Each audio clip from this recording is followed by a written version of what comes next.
Episode 8 शुरू होता है काइजू के तबाही के साथ। एहारू और रेनो तैयार हो जाते हैं उससे लड़ाई करने के लिए। रेनो अपना गार्ड लेता है और एहारू आगे जाता है उसे परेशान करने के लिए। और जैसे ही वो आगे बढ़ रहे होते हैं तभी इन दोनों के वाइटल्स और इनकी स्थिति का जायजा टेक्निकल टीम कैप्टन को देती है और उसे बताती है रेनो का दिमाग अब शांत हो चुका है और वह पहले से अच्छा बिहेव कर रहा है। लेकिन कैप्टन को पता था कि वह इस पावर के साथ में और अपनी शरीर के साथ में इस वेपन का इस्तेमाल सही से नहीं कर सकता। तो वो लोग डिसाइड करते हैं कि हमें रेनो के पास उस काइजू को लाना पड़ेगा और उसका कोर खोलना पड़ेगा। तभी हमें एहारू दिखाई देता है जो बहुत तेजी से काइजू के पास पहुंच चुका होता है, उससे लड़ाई कर रहा होता है। और उसकी पावर को देख करके कैप्टन परेशान होता है और कहता है, मुझे नहीं लगता कि इसकी पावर 24% है। क्या तुम मेरे लिए फिर से चेक कर सकते हो? टेक्निकल टीम उसके बारे में चेक करती है और उसे पता चलता है कि उसकी कॉम्बैट एबिलिटी 41% पर है, जिसे वो बताता है। और जैसे ही रेनू लुढ़क के गिरता है फिर वो बताते हैं कि उसकी एबिलिटी फिर से 21% पर आ गई है, जिसे देख करके कैप्टन बहुत परेशान होता है और सोचता है इतनी ज्यादा फ्लक्चुएट कैसे हो रही है। वह तेजी से आगे बढ़ता है और कई सारे अटैक्स को करता है। टेक्निकल टीम फिर से बताती है कि उसकी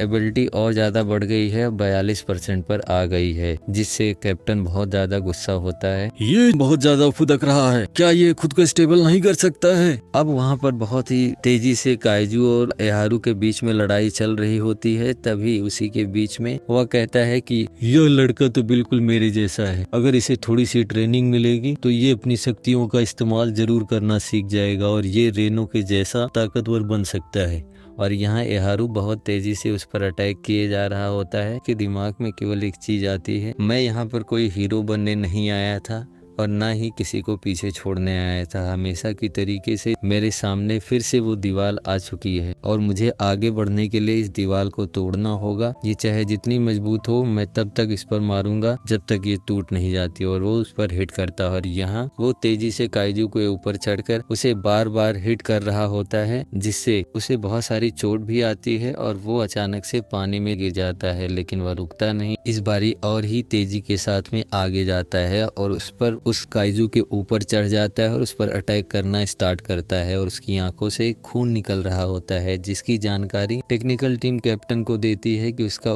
सूट ओवरहीट हो चुका है और उसकी पावर 45% हो चुकी है, जिसे संभालना उसके लिए बहुत ही ज्यादा मुश्किल है। कैप्टन भी वो सारी चीजें देखता है और देखते ही देखते यहाँ एहारू काइजू पर अटैक करता है और उस पर एक होल क्रिएट करता है। और उस पर और ज्यादा अटैक करने के बाद में वहां उसे कोर दिखाई देने लगता है और वह हवा में जंप करता है और रेनो को कहता है कि यही समय है अटैक करने का। और गार्ड लिया रेनो उस पर तेजी से एक बुलेट फायर करता है, जिससे वह काइजू पूरी तरीके से जम जाता है। यहाँ हवा से गिरता हुआ रेनो बहुत मुसीबत में दिखाई देता है। बेस पर भी सारे लोग उसे देख करके चिंतित होते हैं और यह सब देख करके कैप्टन भी बहुत ज्यादा आश्चर्यचकित हो जाते हैं और वो अपने पुराने फ्लैशबैक में चले जाते हैं, जहां पर कैप्टन लाइब्रेरी में होते हैं और वहां इहारी आती है और उसे बुलाने का काम करते हैं, जिससे कैप्टन, ये लाइब्रेरी है और यहाँ पर शांत रहने की जरूरत है, लेकिन यहाँ पर कोई भी आदमी नहीं है, केवल तुम ही हो। तो क्या हुआ, हर चीज की जगह हर चीज को उसी तरीके से देखना चाहिए। क्या तुम्हें फिर से कोई कैफेटेरिया में खाने की प्रतियोगिता जीतनी है? नहीं, मेरे वाइटल्स के और मेरी प्रोग्रेस को देख करके वेपन नंबर 4 के लिए मुझे चुना गया है और मैं चाहती हूँ कि तुम उस समय मेरे साथ रहो। अगर उस समय मैं थोड़ी सी भी ताकत अपने अंदर जाहिर कर पाता तो काश मैं उसे मना कर देता। तुम ये कर लोगी, तुम्हारे अंदर क्वालिटी है और मैं आशा करता हूँ कि तुम इसे अच्छे से करोगी। और वहाँ पर वो दोनों खुश हो जाते हैं। वहाँ का फ्लैशबैक हटता है और वह सोचता है, काश अगर मैंने उस दिन उसे मना किया होता तो आज वो जिंदा होती। और यहाँ सामने उसे काइजू मरता हुआ दिखाई देता है। सबके सब लोग खुश हो जाते हैं और टेक्निकल टीम ऑफिशियली डिसाइड करती है कि वो मर चुका है। यहाँ पर हमें रेनो बड़ा खुश दिखाई देता है और एहारू दौड़ता हुआ उसके पास में आता है, हैंड शेक करता है और दोनों एक दूसरे के साथ में वहाँ पर खुशी हमें दिखाई देते हैं और लोग जो उनके साथ थे वो खुश हो जाते हैं। और यहाँ कैप्टन रो रहा होता है। क्या मुझे इहारी को उस दिन रोक देना चाहिए था, तो शायद वो जिंदा होती। क्या ये मेरी गलती थी? मैं इन दोनों को देख करके बहुत जलस फील कर रहा हूँ। जवानी वाकई में बहुत कामयाब चीज होती है। और उसे ऐसा रोता देख करके उसकी सेक्रेटरी उस पर गुस्सा करती है। तभी वह रेनू से बात करता है। रेनू, तुमने उसे अकेले नहीं हराया, लेकिन कोई बात नहीं, चाहे जैसा हो तुमने टीम वर्क के साथ उसे खत्म किया। अब ये सूट तुम्हारा होगा और देश का भविष्य अब तुम्हारे ऊपर है। तो मैं आशा करता हूँ कि तुम इसे सही तरीके से डील करोगे। और यहाँ पर कैप्टन ओगाता की सेक्रेटरी उससे कहती है कि क्या आप उसके लिए वार्निंग नहीं देंगे, जिससे कैप्टन कहता है कि मेरी वार्निंग से पहले ही एहारू ने उसे ऐसा सबक सिखाया है जो बहुत ही ज्यादा उसके लिए अच्छा होगा और वो एक बूढ़े की बात बिल्कुल सुनना नहीं चाहेगा। और वहाँ पर सारे लोग बहुत खुशी मनाते हुए दिखाई देते हैं। तभी हमें 3 का बेस दिखाई देता है, जहाँ पर मीना कॉल पर बात कर रही होती हैं और उससे उनका जायजा लेती हैं। रेनो सही तरीके से उसके साथ सिंक हो गया है और मैं मानता हूँ कि वह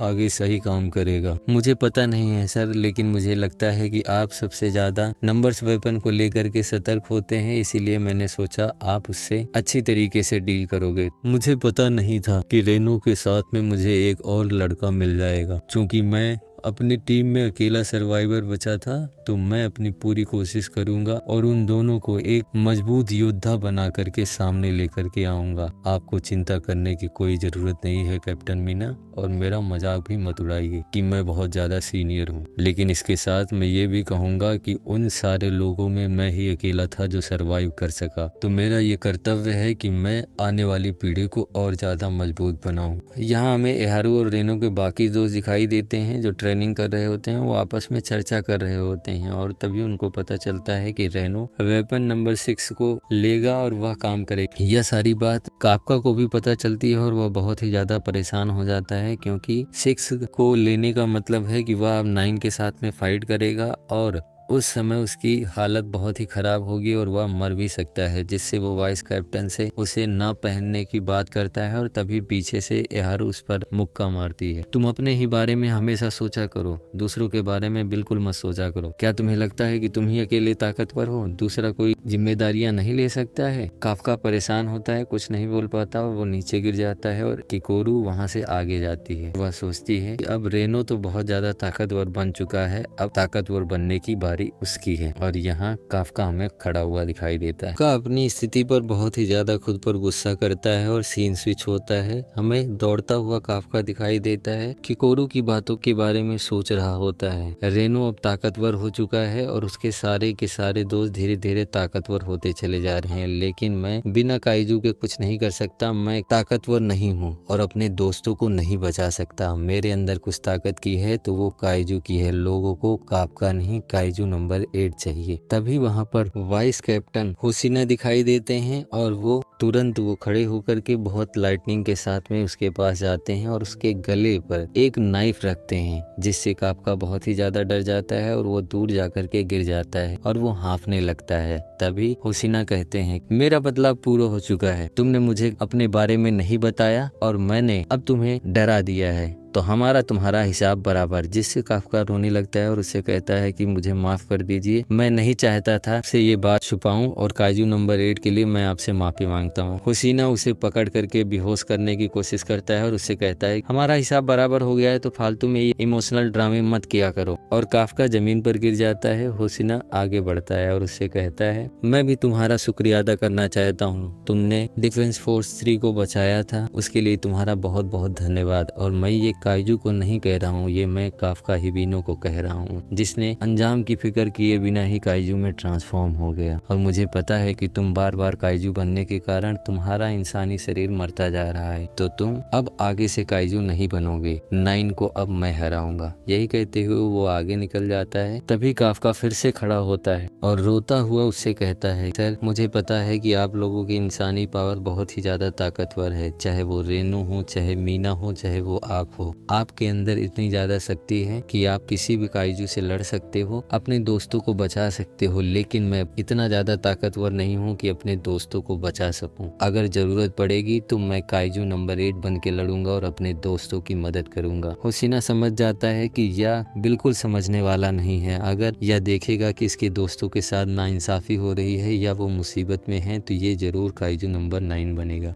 वह डिफेंस 3 पर हुए हमले के बारे में सोचता है और उसके काइजू फॉर्म के बारे में भी, जिससे वह परेशान होता है और उससे कहता है मुझे पता है कि तुम काइजू बनोगे, लेकिन मैं तुम्हें सिखाऊंगा कि लड़ते कैसे हैं और तुम अपने शरीर को बहुत ही ज्यादा ताकतवर बनाओ। उसे अपने साथ में कहीं लेकर के जाते हैं और सामने वहाँ पर एक बहुत बड़ी श्राइन दिखाई देती है जिसके बारे में काफका पूछता है तो वह बताता है कि ये श्राइन बहुत समय पहले बनाई गई थी और यहाँ पर उन लोगों की स्मारक है जो काइजू के लड़ाई में मर जाते हैं या घायल हो जाते हैं। यहाँ पर मेरे बहुत सारे पूर्वज की अस्थियां भी यहीं रखी गई हैं। क्या तुम्हें मोरके दाई काइजू के बारे में पता है? काफका कहता है कि हाँ मुझे पता है, मैं बचपन में 1657 में आई आपदा में उसका नाम मैंने सुना था स्कूल में। होशिना, उस समय हमारे पास में बहुत ज्यादा पावर्स नहीं थी, ना हमारे पास में इतने ज्यादा टेक्निकल सूट थे, तो वो लड़ाई बहुत ही ज्यादा बड़ी हुई थी और वो यहीं पर हुई। वहाँ पर बहुत सारे लोग मारे गए। उनका लड़ाई करने का तरीका फिजिकल कॉम्बैट था, तो चलो हम भी वही आज करते हैं, बिना किसी सूट के, बिना किसी पावर और बिना किसी ट्रांसफॉर्मेशन से। तो तुम अब मुझे पकड़ के दिखाओ। अब काफका भी हैरान हो जाता है और वह सोचता है वो यहाँ उसके साथ में कैसे लड़ेगा, लेकिन फिर वो एग्री हो जाता है और उसके साथ में फिजिकल फाइट में इन्वॉल्व होता है। वह अपनी पूरी एबिलिटी को दिखाता है, बहुत सारे मूव्स ट्राई करता है, लेकिन वाइस कैप्टन तक पहुंच नहीं पाता और वाइस कैप्टन उसे आसानी से हरा रहे होते हैं। तभी वह सोचता है पहले से ज्यादा ताकतवर हो चुका हूँ और मुझे इन्हें दिखाना ही होगा कि मैं कितना ज्यादा ताकतवर हूँ। और यही सारी सोच रखते हुए वह उन पर काफी बार अटैक करता है, लेकिन कैप्टन के एक तगड़े हमले से झनझनाता हुआ नीचे जाकर के गिरता है। और वाइस कैप्टन कहते हैं मुझे खुशी है कि तुम पहले से ज्यादा ताकतवर हो गए हो, तुम बहुत मजबूत भी हो गए। यह सुन करके वह और भी ज्यादा जोश में आता है और कैप्टन के साथ में लड़ाई करना स्टार्ट कर देता है। फिर कैप्टन उसे तेजी से एक पंच मारते हैं जिससे वह दूर जाकर के गिरता है और खुद को कन्विंस करता है कि मुझे इस अटैक से खुद को सरवाइव करना होगा और कैप्टन के अगली बार के लिए मुझे तैयार होना होगा। लेकिन कैप्टन अगली बार अटैक नहीं करने का। तभी वाइस कैप्टन उससे कहते हैं मुझे पता है कि तुम काइजू की पावर पर पूरी तरीके से डिपेंडेबल हो और उसकी रीजनरेटिव पावर तुम्हें बहुत ही ज्यादा पसंद है, इसीलिए तुम मौत की परवाह किए बिना ही दूसरों के साथ में लड़ना शुरू कर देते हो। लेकिन यही आदत तुम्हें तुम्हारी मौत तक लेकर के जाएगी, तो तुम्हें ये बदलना होगा। और कैप्टन उस पर बहुत तेजी से एक विशेष प्रकार का अटैक करते हैं जो काफका पर पहले एसाओ ने किया। उस अटैक को देख करके वह डॉज करने की कोशिश करता है, लेकिन ऐसा नहीं होता है और वो नीचे जमीन पर गिर जाता है। उससे कहता है कि यह अटैक तो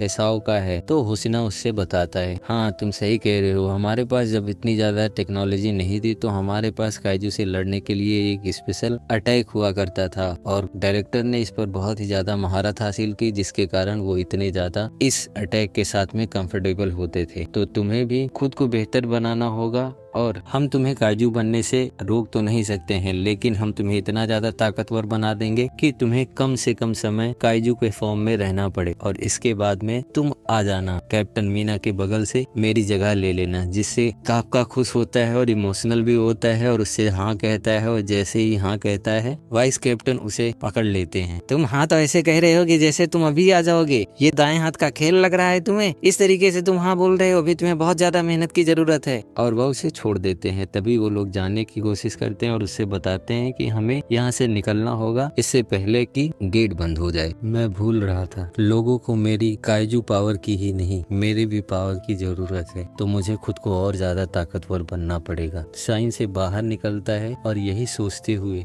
वह पीछे देखता है तो उसे एक अजीब सी चीज दिखाई देती है जिसे देख करके वो बिल्कुल डर जाता है। तभी वाइस कैप्टन काफका क्या तुम्हें यही मरना है, इतने जल्दी तुम्हारा दिमाग खराब हो गया, अब चलो यहाँ से। जिसे वो दोनों आगे निकलते हैं और काफका खुद को समझाता है कि सब कुछ सही है।